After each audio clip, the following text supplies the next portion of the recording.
हर इंसान चाहता है कि उसके पास सोने का विपुल भंडार हो, शान और सम्मान अपार हो। नमस्कार, मैं आपका मित्र चंद्रशेखर तापी। सोना विलासिता और वैभव का प्रतीक माना जाता है। सोने का इस्तेमाल पूरे इतिहास में सिक्के बनाने, आभूषणों और कलाओं में किया जाता रहा है। इतिहास को देखें तो सोने का सिंहासन, सोने का मुकुट, ऐसा भव्य इतिहास भी रहा है। विश्व में इस सोने की चकाचौंध ने न जाने कितने संग्राम देखे होंगे। ये अपनी चमक दमक के साथ ये प्राकृतिक सुंदरता और कलात्मक शिल्प कौशल का एक अनूठा और प्रकृति का नायाब तोहफा है। आपने तो यह सुना ही होगा कि भारत को सोने की चिड़िया कहा जाता था, और यह भी सुना होगा कि रावण की लंका सोने की थी। इसका अर्थ यह हुआ कि हर कोई सोना और सौंदर्य अपने पास रखना चाहता है। भारत में तो विभिन्न अवसरों पर सोने की खरीदी होती है। दिवाली, धनतेरस और विवाह में बाजार भरे रहते हैं। इस धरा पर सोने की कमी नहीं है। जब हम किसी देश की प्रगति और अर्थव्यवस्था की बात करते हैं तो उस देश की सोने की, गोल्ड की उपलब्धता महत्व रखती है। देश दुनिया में सोना सिर्फ एक धातु ही नहीं बल्कि आर्थिक संपन्नता का प्रतीक भी माना जाता है। कहते हैं ना कि हर चमकने वाली चीज सोना नहीं होती। इस बात से हम समझ सकते हैं, इस कहावत से अंदाज लगाया जा सकता है कि सोना वाकई कितना मूल्यवान माना गया है। सोना यानी कि गोल्ड सबसे कीमती धातुओं में से एक है। सोने के प्रति हमेशा से सभी का एक विशेष लगाव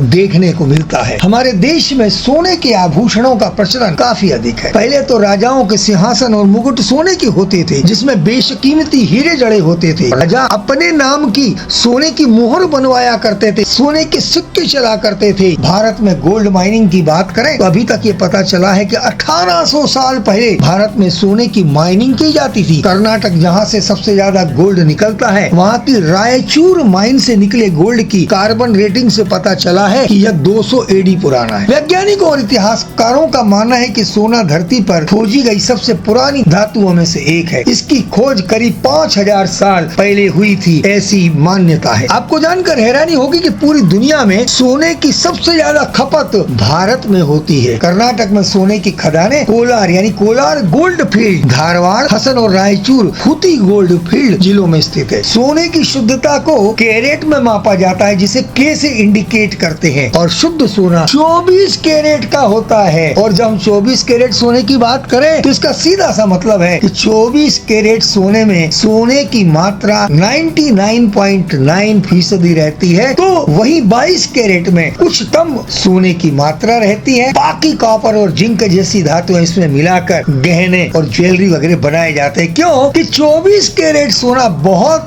ज्यादा ही लचीला होता है, इस वजह से उसके गहने बनाना इतना आसान नहीं होता है। इसीलिए सोने के गहने बनाने के लिए 24 कैरेट सोने का उपयोग नहीं किया जाता है, ऐसा माना जाता है। सोना एक ऐसी धातु है जिसको कागज से भी पतला बनाया जा सकता है। सोना निकालने के लिए इस्तेमाल की जाने वाली प्रक्रिया में चट्टानों को पहले ब्लास्ट किया जाता है, बाद में ड्रिलिंग की जाती है। खनन से पहले जियोलॉजिस्ट, भूगर्भ शास्त्र और इंजीनियरों के द्वारा प्लानिंग की जाती है, योजनाएं बनाई जाती है और बहुत सारी तैयारी करके काम किया जाता है। यदि सर्वेक्षण सही तरीके से किया जाता है तो एक सोने की खदान से आसानी से 1000 किलोग्राम अयस्क मतलब कच्चा, उसके बाद में उसको प्यूरिफाई करते हैं तो लगभग 6.5 ग्राम सोना प्राप्त हो सकता है, ऐसा माना जाता है। सोने का नाम लैटिन शब्द ऑरम के नाम पर रखा गया है, जिसका अर्थ है चमकता हुआ भोर। इसका रासायनिक प्रतीक Au है और ऑरम शब्द के पहले 2 अक्षर से लिया गया है। सोना विभिन्न उद्योगों में विभिन्न उद्देश्यों की पूर्ति करता है। इसका उपयोग बुलियन, आभूषण, कांच और इलेक्ट्रॉनिक्स के निर्माण में किया जाता है। सोने का इस्तेमाल दवाइयों में भी किया जाता है। आयुर्वेद में भी प्राचीन काल से सोने की भस्म यानी स्वर्ण भस्म का औषधि के रूप में प्रयोग किया जाता है। सोने की परमाणु संख्या 79 है और उसका परमाणु द्रव्यमान 196.967 है। परमाणु संख्या सोने के परमाणु के नाभिक में प्रोटॉन की संख्या को दर्शाती है। एक अनावेशित परमाणु में प्रोटॉन की संख्या उसके परमाणु में इलेक्ट्रॉनों की संख्या के बराबर होती है, इसलिए एक सोने के परमाणु में भी 79 इलेक्ट्रॉन होते हैं। सोचने वाली बात यह है कि जब सोने की खदानें इतने कम थी तो भारत के पास इतना सोना कहां से आता था और उसे सोने की चिड़िया क्यों कहते थे? मूल कारण उसका यह है कि भारत मसाले, सिल्क ऐसे अनेक बातों का व्यापार करता था और व्यापार के माध्यम से ही भारत में धन आया करता था और उसके वजह से विश्व में भारत एक धनाढ्य देश कहलाया करता था। जब आप सोने की वस्तु खरीदने जाते जाते होंगे तो ये शब्द हॉलमार्क सुना ही होगा। यहाँ हम आपको हॉलमार्क के बारे में भी बता रहे हैं कि हॉलमार्क सोने की शुद्धता का पैमाना होता है। इसके तहत हर गोल्ड ज्वेलरी पर भारतीय मानक ब्यूरो यानी BIS अपने मार्क के द्वारा शुद्धता की गारंटी देता है और इसके द्वारा इसका सही आंकड़ा मिल जाता है कि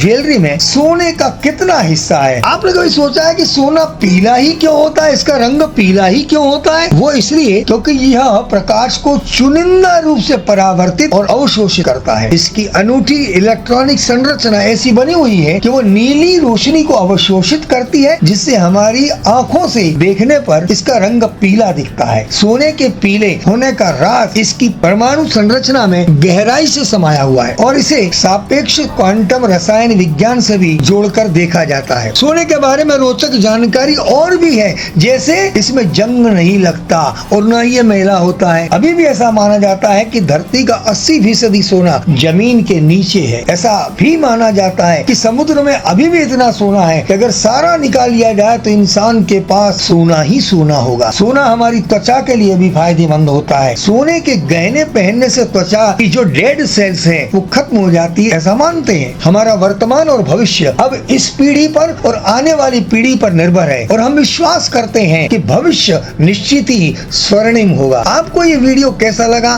कमेंट में जरूर बताएं। अगर आपको ये वीडियो अच्छा लगे तो वीडियो को लाइक करें, अपने दोस्तों को जरूर शेयर करें और आपने चैनल को सब्सक्राइब न किया हो तो सब्सक्राइब करें ताकि ऐसी ही जानकारी की वीडियो और भी आपको देखने मिलते रहे। आपका आने वाला भविष्य बहुत सुनहरा हो, इसी शुभकामनाओं के साथ आपका मित्र Chandrashekhar Tapi. Be happy, be successful, be healthy. प्रणाम, नमस्कार।